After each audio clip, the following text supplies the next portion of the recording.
When it does this outside, you gotta slow down. I wasn't driving too fast for the conditions, honest. Can you just put my bumper back on? Here, let me see.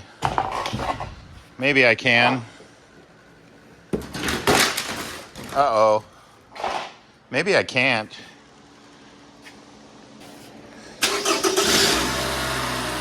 Okay.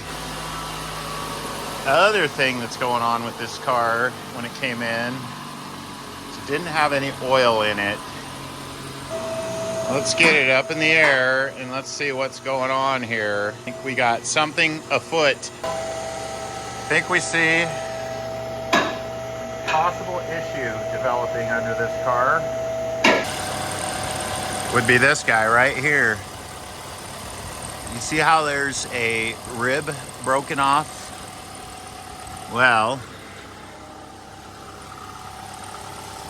there's one broken off in the back too. Let me get my light on that. Rib broken off right there, and oil is coming out of it. So if you damage this plastic cap on your Toyota, it has a cartridge style filter, replace it. This is not good. So we're gonna replace that plastic housing with a metal housing, and that should solve our oil leak problem.